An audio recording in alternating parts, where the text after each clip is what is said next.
The air in the Adams family drawing room felt thick with expectation, heavy with the future. Ethan Adams sat across from his father, a newly minted master's degree from Cambridge already framed and hanging in his mind. Everything about his posture, the calm hands resting in his lap, the subtle readiness in his eyes, signaled his preparedness for the next stage. A top executive role at Adams Global, the multinational titan his father, Mr. Adams, had built. For weeks the headlines had buzzed with speculation. The heir returns. Ethan Adams steps into his birthright.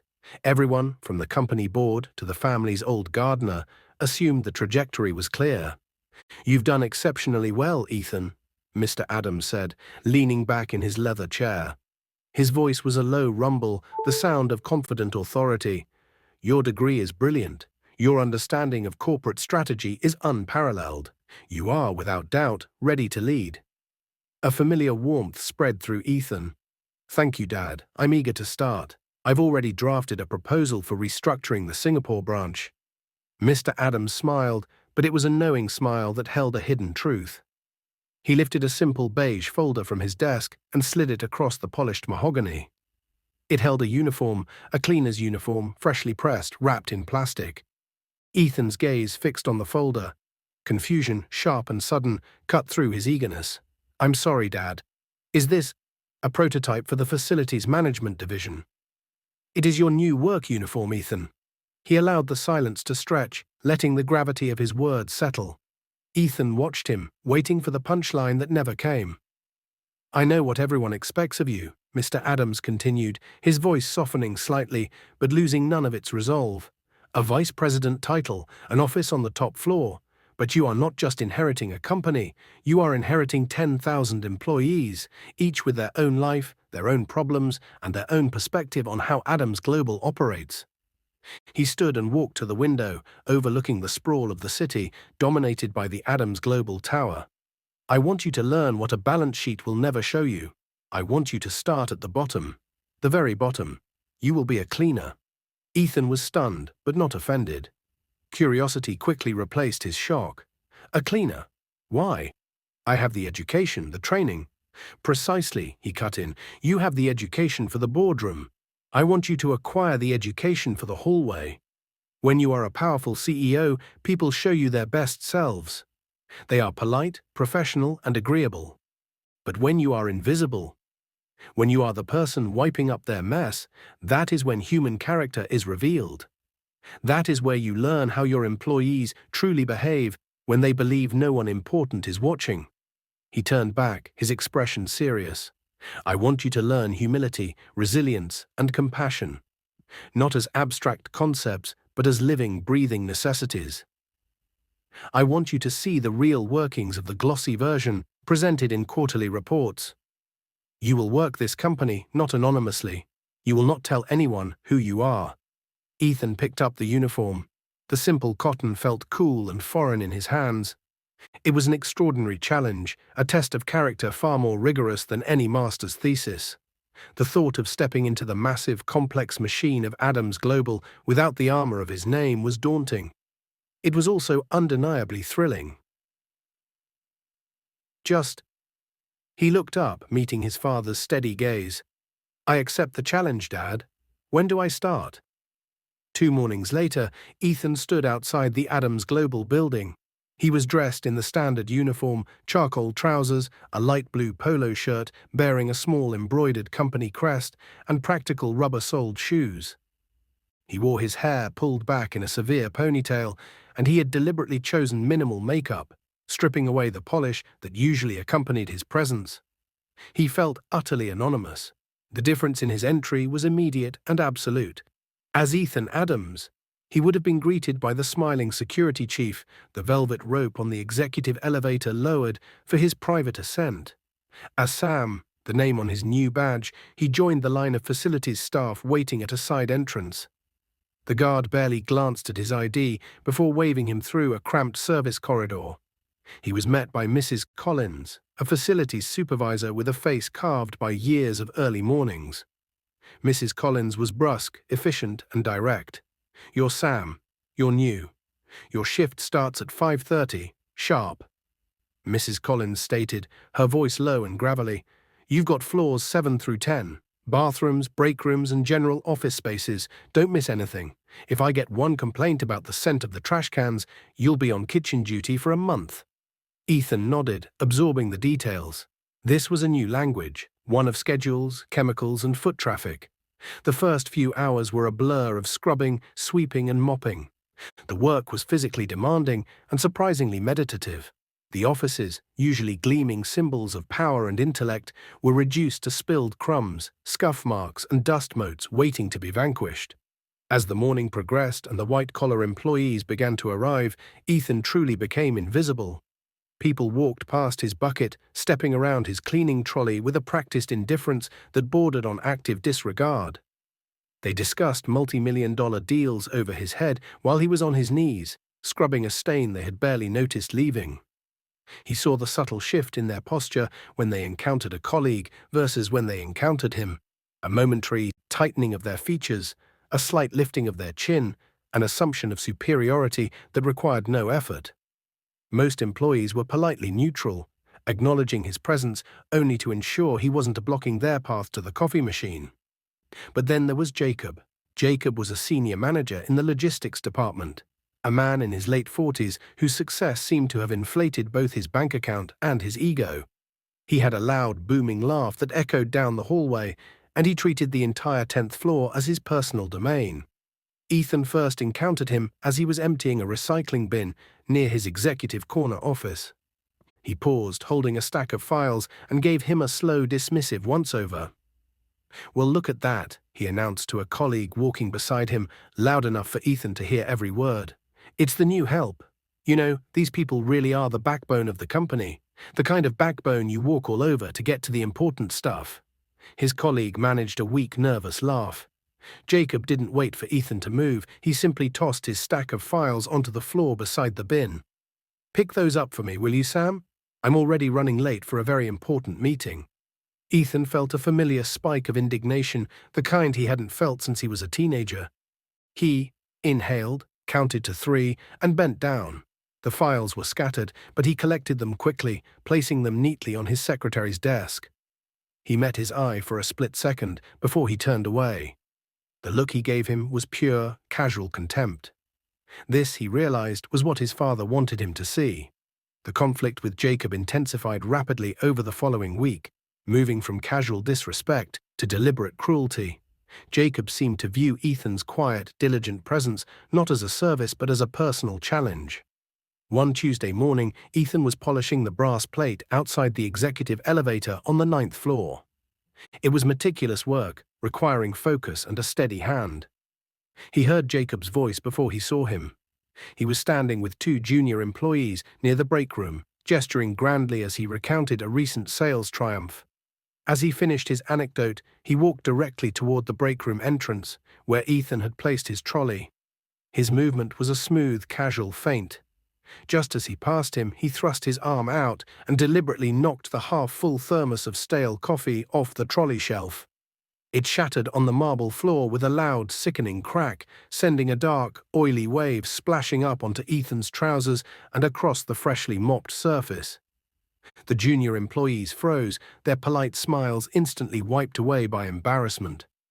Jacob stopped, surveyed the damage with an air of mild inconvenience, and let out a theatrical sigh. "Oh dear, clumsy me," he drawled, his eyes fixed on Ethan. "Better get that, Sam. That floor isn't going to clean itself, is it? And for goodness sake, be more careful where you park that monstrosity." He didn't offer an apology or even the pretense of one. It was an outright demand for submission. Ethan felt the heat rise on his neck, a physical response to the calculated malice.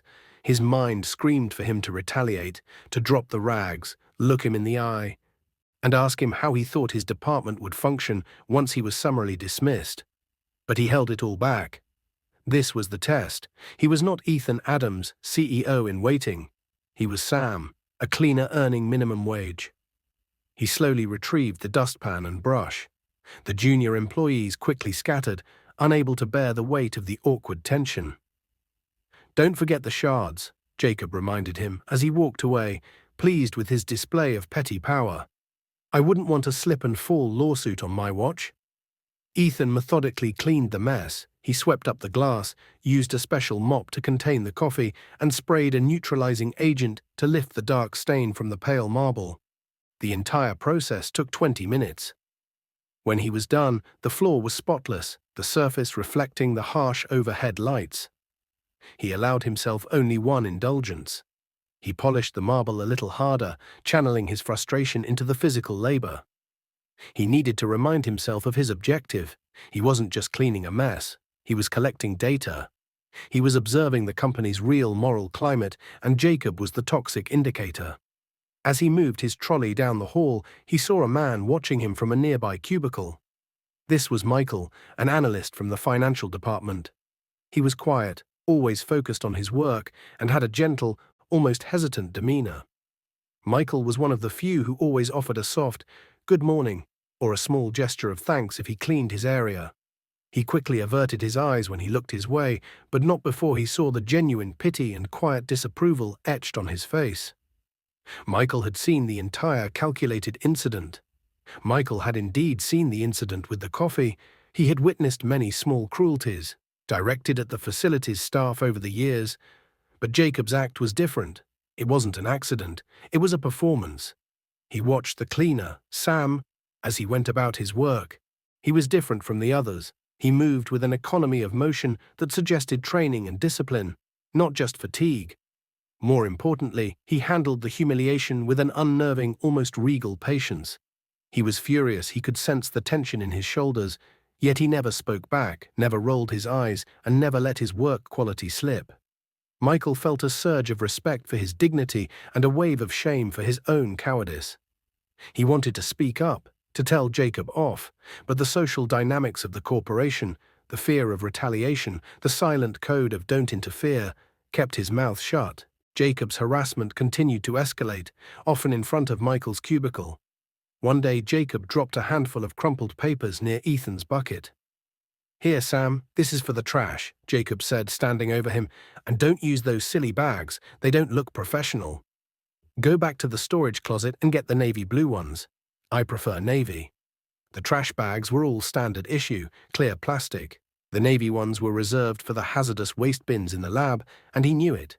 It was a purely arbitrary demand, designed to waste his time and force him to move heavy supplies unnecessarily. Ethan simply dipped his head. "Yes, Mr. Jacob, I'll replace them right away." He then wheeled his heavy trolley all the way down to the first-floor storage, executed the useless task, and returned, all without complaint. Michael leaned over to his desk neighbor, Richard. "Did you see that? He makes him do that every day. It's ridiculous." Richard shrugged, not looking up from his screen. "He's Jacob. That's just how he is. He gets paid to clean, Michael. What does it matter?" "It matters because he is deliberately abusing his power. It's cruelty," Michael insisted, but his voice was quiet, easily drowned out by the clatter of keyboards. He realized the core of the problem. In the eyes of most employees, the cleaner was a means to an end. His feelings, his time, and his dignity were irrelevant. Michael started finding small, subtle ways to help Sam. He made sure his own cubicle was spotless before he arrived. When he saw him struggling to open a jammed janitorial closet door, he quietly walked over and used his manager's key card to open it, pretending he was just checking the fire extinguisher nearby. He never spoke directly about Jacob, but his kindness was a small, steady light in the constant grey of his workday. One afternoon, Michael brought in a large thermos of high-quality coffee for himself. As Ethan walked past, looking tired from scrubbing the main lobby, Michael called out, "Sam, wait a minute." He stopped, looking guarded. Michael approached, holding the thermos and a clean ceramic mug, not a disposable one. "I made too much this morning," he lied easily. "It's getting cold. Would you like some?" It was a simple, generous gesture. Ethan's eyes, usually shielded by a wall of professional neutrality, flickered with genuine surprise. "Thank you, Michael. That's very kind." He took the mug, and for the first time he offered Haim a small, genuine smile. In that smile, Michael saw not the cleaner, but a person of remarkable composure and quiet strength. He felt a deep, strange certainty. This man was not broken by his job. He was mastering it. He felt relieved that he had, in some small way, stood with him, even if silently. Unbeknownst to Michael, that small act of courtesy had been filed away in Ethan's mental dossier, a mark of integrity against Jacob's mountain of abuse. The escalating tension reached a breaking point one Thursday afternoon. Ethan was wiping down the glass partition walls on the 10th floor when Jacob emerged from his office, holding a bulky plastic laundry bag. He stopped directly in front of him. "Sam, I need a personal favor."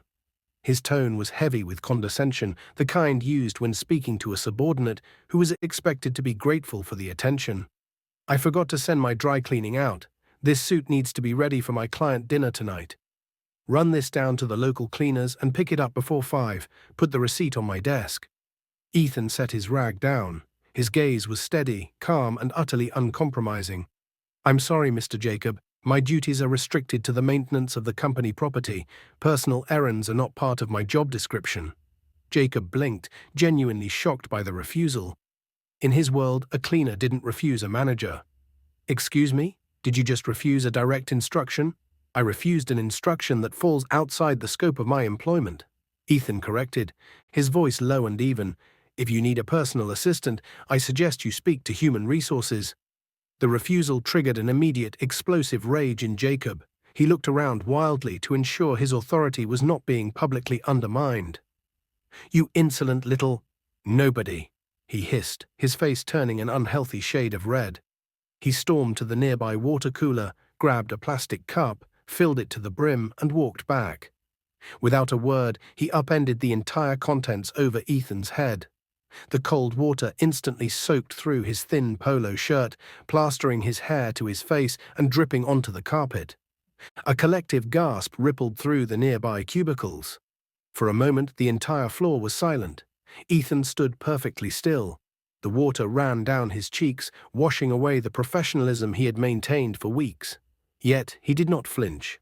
He simply closed his eyes, absorbed the shock, and opened them again. His uniform was ruined, his dignity attacked in the most juvenile and public way possible. From his desk, Michael shot to his feet, slamming his chair back. "Jacob, what the hell are you doing?" "Stay out of this, Michael," Jacob roared, his chest heaving with adrenaline. "This is about respecting authority. The hired help needs to learn his place." Ethan raised a hand, stopping Michael with an almost imperceptible gesture. It was a command, not a plea, and Michael, despite his rage, instantly stopped. He saw the cold, controlled fire in his eyes, the sign of a strategy at work. "I'll need to clean this up, Mr. Jacob," Ethan said, his voice dripping the excess water, yet perfectly level. "The carpet needs immediate attention." Shaking with residual anger, Jacob stalked off toward his office, satisfied he had won the skirmish. Later that evening, after his shift ended, Ethan was packing his wet bag in a deserted conference room he was scheduled to clean. The overhead lights hummed loudly in the silence. Jacob entered the room, locking the door behind him. "Sam," he murmured, his tone shifting from aggression to a slimy, "You're still here," manipulative drawl. "Look, that little incident earlier? It was childish, I admit it. But we both know how things work here. You're a very good-looking young man. I'm a senior executive. I can make things much, much easier for you. I can get you off cleaning duty, transfer you to a secretarial position, maybe even a nice bonus." He took a step closer, his eyes scanning his uniform. "All you have to do is be nice to me. Understand? A little cooperation, a little appreciation. We can keep this between us. You can get special treatment if you please me." Ethan stood his ground, his back straight. He looked at him with an expression of clinical disdain. The fear was gone, replaced by a devastating clarity. "Mr. Jacob," he said, his voice carrying a weight he had never heard, "you confuse obedience with entitlement. You treat people this way because you believe they have no power. You think your actions have no consequences because you've never faced any." He paused, letting the final warning hang in the cold air. "Let me tell you something important. People like you, who use their positions to humiliate and abuse others, always face consequences. It's not about if, it's about when. And your when is coming." Jacob laughed, a short, sharp sound full of arrogance. "Who are you going to complain to, the janitor union? No one cares what a cleaner says, honey. No one. Now unlock that door, I have a client dinner. Ethan simply stepped to the door and unlocked it. Jacob left, convinced he had intimidated him into silence. He didn't know that every single encounter, every insult, and every threat had been meticulously recorded, time-stamped, and sent directly to the only person whose opinion mattered: Mr. Adams. His undercover journey was nearing its end, and the final assembly of the evidence was complete. The General Staff meeting had been announced 3 days after the incident with the water. The memo, signed personally by Mr. Adams, called for the mandatory presence of all employees, from the mailroom staff to the senior management, in the main auditorium on the ground floor. Such an assembly was rare, usually reserved only for major mergers or catastrophic financial results. The atmosphere around Adams Global was therefore electric, buzzing with a nervous energy that transcended the usual corporate buzz. Ethan knew this was the day. His undercover assignment was over. He dressed in his SAM uniform one last time. It felt heavier today, not from the weight of the cotton, but from the weight of knowledge. He had seen the raw underbelly of the culture his father had sought to expose. He had learned the subtle language of disregard. Mrs. Collins, his facilities supervisor, met him near the elevator bank. "I don't know why Mr. Adams wants us all down there," she muttered, adjusting her own stiff collar. "Probably just to give us a lecture on waste disposal. Just find a seat in the back, Sam. We'll be out of the way." Ethan nodded, genuinely grateful for Mrs. Collins' assumption of kinship. "I will, Mrs. Collins. Thank you for everything." The main auditorium was usually reserved for client presentations. Today it was packed, the tiered seating filled with the company's entire hierarchy. Ethan took a seat far in the back row, near the service door, his blue polo shirt a stark contrast to the sea of grey, blue, and white business wear. He noticed Michael sitting a few rows ahead of him, looking equally out of place in the formality, though dressed in a decent, slightly rumpled suit. Then Jacob entered. He swaggered in late, flanked by 2 middle managers eager to bask in his self-importance. He wore a triumphant smirk, convinced that the incident with the water had cemented his dominance over the facility's staff. He spotted Ethan immediately, sitting quietly in the back. He paused, his smirk widening into a look of outright contempt. He didn't bother to walk all the way over. He simply pointed a theatrical finger at him. "Look, everyone," Jacob called out, his voice loud enough to carry through the already murmuring crowd. "It's Sam, the cleaner. Did anyone lose a mop bucket? Because I'm pretty sure the only reason you're here, sweetheart, is to make sure we don't spill our water bottles on the new carpet." A ripple of nervous laughter spread through the front rows. Jacob took a bow, enjoying the attention. The junior staff looked down, unwilling to meet Ethan's eye. Ethan, however, remained completely still, his expression neutral. He watched Jacob's performance, cataloguing his arrogance for the final time. Before Jacob could settle into his seat, the lights dimmed, and Mr. Adams walked onto the stage. The massive room immediately fell into a silence that was complete and instantaneous. Mr. Adams carried the presence of a natural authority, the kind that didn't need to shout to command respect. He looked out over the crowd, his gaze sweeping slowly from the front row of directors all the way to the back where Ethan sat. His eyes lingered on him for a fraction of a second longer than anyone else. "Good morning," Mr. Adams said. His voice was calm, amplified perfectly by the room's acoustics. "I called this meeting for 2 reasons. The first is to discuss the future of Adams Global, and the second is to introduce the person who will be leading us there." Jacob leaned back in his chair, folding his arms. He was already anticipating the announcement of the new COO. He glanced back at Ethan and gave him a slow, dismissive shake of his head, communicating that this important world was entirely inaccessible to someone like him.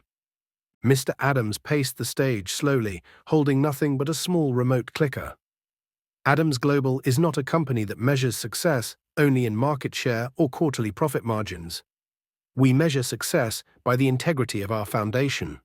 And the foundation of any great company is its people." He paused, letting his gaze connect with the employees. "For the last several weeks, one of our newest hires has been working to understand that foundation from a unique perspective. Not from the perspective of the boardroom, but from the perspective of the hallway." The crowd shifted, confused. Jacob leaned forward, annoyed by the cryptic preamble. Mr. Adams clicked the remote. The large screen behind him, which usually displayed sales figures, now showed a candid, high-resolution photo of Ethan, dressed in his cleaner's uniform, polishing the elevator brass. A low murmur started in the crowd. Jacob scoffed, muttering loud enough for his neighbors to hear, "Are we celebrating the cleaning staff now? What is this? A community service award?" Mr. Adams ignored the interruption. He clicked the remote again. The next image was a professional studio photograph of Ethan, dressed in an impeccably tailored navy suit.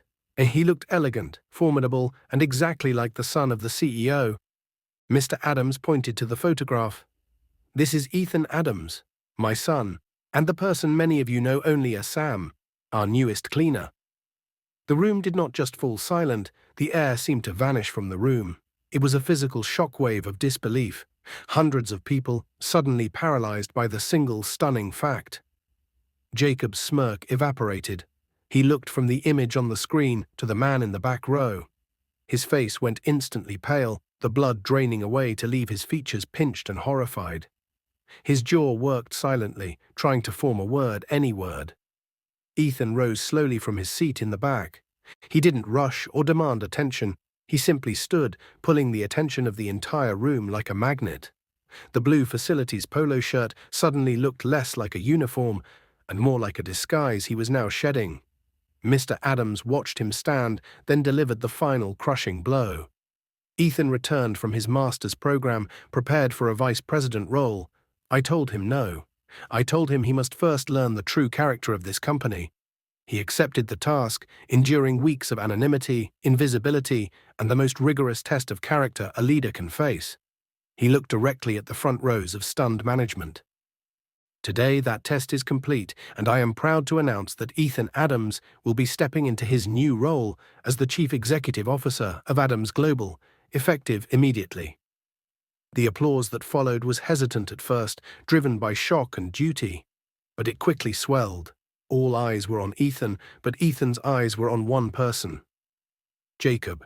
He was hunched over, his hands gripping the arms of his chair, sweat beading on his forehead. The color of his suit seemed to mock the panic in his eyes. He didn't look at the stage or Mr. Adams. He looked at Ethan, and the realization hit him like a physical blow. He hadn't just mistreated a cleaner. He had abused the future CEO, the boss's son. Mr. Adams gestured for quiet, and the applause quickly died down. The tension in the room, which had been shock, now settled into fearful anticipation. Everyone knew a reckoning was coming, but they were unsure of its target. Ethan's time among us was not just about understanding the workload, Mr. Adams said, his voice now taking on the steely, professional edge of a prosecutor. It was about collecting data on our company's culture, specifically how we treat those we believe are below us. He clicked the remote again. The screen shifted to display a professional, data-driven presentation. The title read, Case File, Misconduct and Abuse of Authority. 10th Floor, Logistics Department. The first slide showed a series of time-stamped, crystal-clear photographs. Jacob dropping files at Ethan's feet. The next showed the shattering coffee cup and the dark stain on the marble. A low, collective intake of breath swept through the audience. Jacob was already shaking his head wildly, trying to signal denial, but the images were undeniable. Mr. Adams didn't raise his voice. The facts spoke for themselves. These incidents, and dozens more like them, were not accidental. They were deliberate acts of disrespect and cruelty designed to humiliate an employee who was powerless to retaliate. He clicked to the next slide, which contained a transcript of the conversation in the conference room. It detailed Jacob's explicit proposition, his attempt to exchange sexual favors for professional advancement. The language was clinical, but the implication was devastating. Jacob finally found his voice, a high-pitched, desperate whine. "Sir, Mr. Adams, I was just joking. It was just office banter. Everyone knows I like to play pranks." He looked desperately at his colleagues, but no one met his eye. "Cruelty is not banter, Jacob," Mr. Adams countered, his voice booming now, holding the weight of undeniable truth. "Making a person perform unnecessary, demeaning tasks to assert your superiority is not a prank, and trying to exploit an employee you assume has no protection, offering benefits in exchange for pleasing you, is not a joke." It is criminal harassment and abuse of authority. He looked around the room, his gaze settling on Jacob one last time. Adams Global has zero tolerance for people who mistake their title for permission to be vicious. We hired you for your logistical skills. We did not hire you to be a tyrant. Jacob scrambled to stand, knocking his chair over in his haste. Please, sir, I beg you. I have a family. I've been with the company for 15 years. You spent the last 3 weeks demonstrating that those 15 years taught you nothing about human decency, Mr. Adams stated, his tone final. The evidence is conclusive, Jacob. You failed the character test. You failed the leadership test. You failed the human test. The decision was already made, the wheels of consequence already turning. Mr. Adams didn't draw out the suspense. Effective immediately, Jacob is terminated from Adams Global, Mr. Adams announced, the words slicing through the desperate plea Jacob was trying to stammer out. His acts of harassment, abuse, and misuse of company authority have been filed with the police department. Mr. Adams gave a subtle nod toward the service door in the back of the auditorium, the door near which Ethan still stood. 2 uniformed police officers who had been waiting discreetly in the wings walked quickly and purposefully down the side aisle toward Jacob. Jacob watched them approach, his eyes wide with disbelief, denial, and terror. His large, puffed-up body seemed to deflate instantly, his arrogance melting away to reveal a terrified, petty man beneath. No, wait. You can't do this, Jacob yelled, stumbling backward. This is insane. You can't arrest me for spilling coffee. It was a mistake. This is revenge. The officers reached his side. One of them, a tall woman with a calm demeanor, reached out to take his arm. Jacob, you will comply, Mr. Adams instructed from the stage, his voice cutting through the panic. You are being detained for the explicit threats and harassment of an employee. Adams Global has provided extensive documentation, including video and audio recordings, that confirm the events you see on screen, particularly the incident in the conference room. Jacob fought against the officer's grasp for a moment, then went limp as the cold reality of the handcuffs closing around his wrists sunk in. He looked like a wounded animal, trapped and furious. He was quickly led up the aisle, right past the section where Michael sat. Michael, unable to hide his astonishment, simply watched Jacob's ruin unfold. As Jacob reached the back of the auditorium, his path converged with Ethan's. He stopped, the police officers holding his arms, forcing the confrontation. His eyes were burning with desperate, tearful hatred. The man who had mocked him, doused him with water, and propositioned him, was now reduced to a felon in police custody. You, Jacob spat, his voice raw, you ruined me. You manipulative little snake. You planned all this. Ethan met his gaze, completely calm. The water on his uniform was long dry, but the stain of his action remained, now indelible proof of his character. He stood taller than he had ever allowed him to stand, the power of his position finally revealed. He spoke 3 words, simple and clear, yet heavier than any executive decree. No, Jacob, you ruined yourself. The officers guided him out the service door, and the sound of the door latching shut was the final, echoing sound of his career ending. Silence returned to the auditorium, heavy with the weight of consequence and the truth of what they had just witnessed. Mr. Adams allowed the silence to hold for a long, necessary minute. The employees were shaken, their comfortable corporate assumptions shattered. The meeting was no longer about profit margins. It was about morality. He looked out over the stunned faces. What you just witnessed was not a show of force. It was a demonstration of a foundational principle. Cruelty, exploitation, and disrespect are cancer to any organization. If you believe that your value lies in your ability to oppress those below you, then you are not an asset to this company. You are a liability. He spoke directly to the core fear in the room. Many of you were neutral. You saw the harassment and you looked away. That silence is compliance. That anonymity is a privilege that should have been used to protect the vulnerable, not ignore them. Mr. Adams stepped away from the podium and pulled out a fresh handkerchief. Walking toward the back where Ethan stood, he gently reached out and used the cloth to wipe a faint smudge of dirt from the collar of his blue polo shirt. Ethan did not seek revenge, he stated. He sought truth. He showed up every day, performed his job perfectly, and faced constant degradation with discipline and dignity. He proved that true character is revealed not when you are giving orders, but when you are taking them. He then addressed Ethan, his eyes filled with pride. You have learned the most important lesson a CEO can learn. You know what it feels like to be invisible. You know what it feels like to be judged by your uniform and not your worth. Now you will never forget it. He turned back to the audience, his voice regaining its command. There were, however, several employees who showed true integrity and compassion when they believed no one was watching. And they will be recognized. He clicked the remote. The screen displayed two names, Michael, financial analyst, and Mrs. Collins, facilities supervisor. Michael, hearing his name, looked up, completely bewildered. Mrs. Collins stiffened, her face a mask of shock.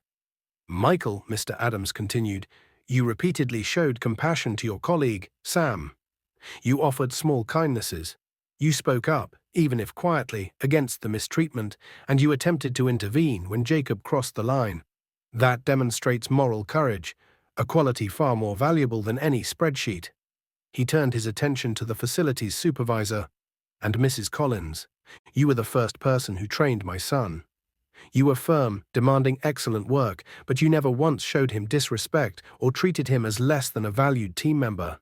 You showed integrity in your own role and upheld the dignity of the facilities staff.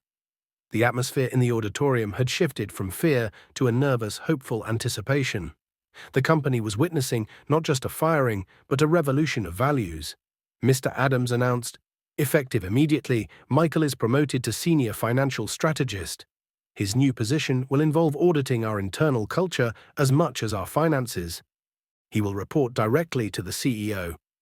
Michael was speechless. He simply sat down heavily, processing the incredible leap in his career. Awarded not for a high-profile deal, but for a simple cup of coffee and a moment of moral defense. Mrs. Collins, Mr. Adams continued, your unwavering professionalism and excellent management of your staff are an example to us all. You are promoted to Director of Workplace Operations. You will be responsible for setting the standard of respect for all non-executive staff across every Adams Global building. Tears welled up in Mrs. Collins' eyes. Her entire life had been defined by quiet, early morning labor. Now she had a seat at the table. She looked over at Ethan, who gave her a small, respectful nod of congratulations. The recognition of Michael and Mrs. Collins sent a clear message. Character was now the currency of Adams Global. Mr. Adams then gestured toward a side door. I asked Ethan to start at the bottom so he could earn his way to the top. Now that he understands the depth of this organization, it is time for him to lead it. Ethan excused himself and stepped through the side door. The audience waited, expectant. When he returned a few moments later, he was completely transformed. He wore a sharp, custom-fitted charcoal suit. His demeanor, already commanding, was now framed by the undeniable authority of his true identity. He walked onto the stage and stood beside his father. Mr. Adams placed a hand on his shoulder. Ladies and gentlemen, employees of Adams Global, meet your new CEO, Ethan Adams. The applause this time was thunderous, genuine, and relieving. They had moved past the shock and were embracing the promise of a company that valued fairness. Ethan stepped forward to the podium, his father moving back slightly to give him the stage. He adjusted the microphone, looking out at the thousands of faces, many of whom had seen him on his hands and knees just days before. Ethan's first address as CEO was unlike any corporate speech the employees had ever heard. It contained no financial forecasts, no talk of expansion, and no promises of market domination. It was a sermon on corporate soul. I spent the last several weeks as Sam, he began, his voice clear, calm, and utterly persuasive. I saw excellence, kindness, and hard work. I also saw indifference, contempt, and targeted cruelty. I saw people who believed their salary justified their rudeness, and I saw people whose integrity shone through in the smallest, unprompted acts of grace. He looked directly at the crowd, his eyes intense. Let me be clear about the future of Adams Global. From this moment forward, this company will be run on fairness and respect. We are a global leader in business, and we will now be a global leader in workplace dignity. Ethan paused, letting the silence emphasize the weight of his commitment. Your job titles, your department budgets, and your corner offices are secondary to your character. I do not care how many degrees you have or how much revenue you generate. If you treat any colleague, from the highest director to the newest cleaner, with disrespect, you will find yourself in the same position as Jacob. He stressed the point. Our profits are built on our people. And if we allow a culture where the least powerful are bullied and exploited, our foundation is rotten and our profits are meaningless. Under my leadership, no one will ever be judged by the color of their uniform, only by the content of their actions. He promised the newly promoted Michael and Mrs. Collins that their roles would become central to his mission, ensuring that integrity was woven into the fabric of the company's daily life. He then announced immediate significant reforms to HR policies, ensuring anonymous reporting and mandatory consequences for harassment and bullying at any level. The employees listened intently. They had been given a powerful visceral lesson in justice, and now they were being given a clear path forward. The culture was changing, starting at the top. In the week that followed the meeting, the atmosphere at Adams Global was palpably different. The arrogance that had once defined the management floors had been replaced by cautious politeness. The small acts of kindness that Michael had practiced now spread quietly, becoming the new expected standard. Employees held doors for the facility's staff and offered greetings. The power of the spectacle had been profound. Ethan, now inhabiting his executive suite, was busier than he had ever been. He didn't rely on the old power structures. He spent his first days meeting with the facilities and support teams, the people he now knew by name and shift schedule. He made a point of sitting down with Michael during his first week. He was still reeling from the promotion, clearly overwhelmed but energized. "I still can't believe it, CEO Adams," Michael said, standing stiffly in his massive office. "It's Ethan, Michael," he corrected gently, gesturing for him to sit. "And you earned that promotion. You acted on your values. That's rare." "I just tried to be decent," he admitted, shaking his head. "I didn't do much, just the coffee."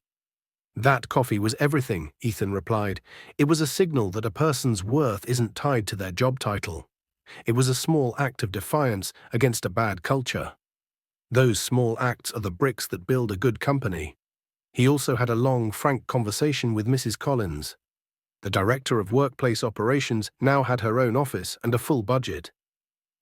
"I appreciate the authority, Ethan," Mrs. Collins said, "but thank you mostly for seeing us, for seeing that the work down on the floors is just as critical as the work up here." Ethan smiled. "I wouldn't be ready for this chair if I hadn't first spent time behind your trolley." A month later, Ethan sat alone in his office late one evening, looking out at the city lights.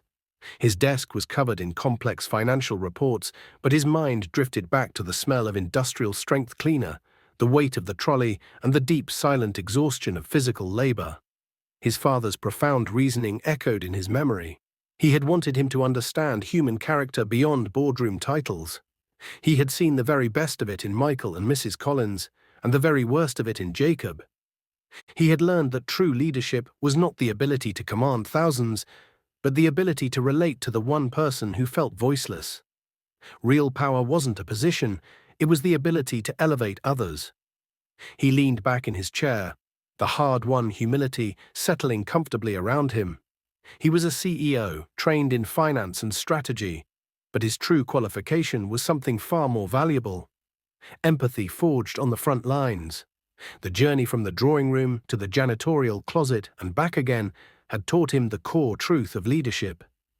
True leadership begins with humility, and true character is revealed when no one is watching.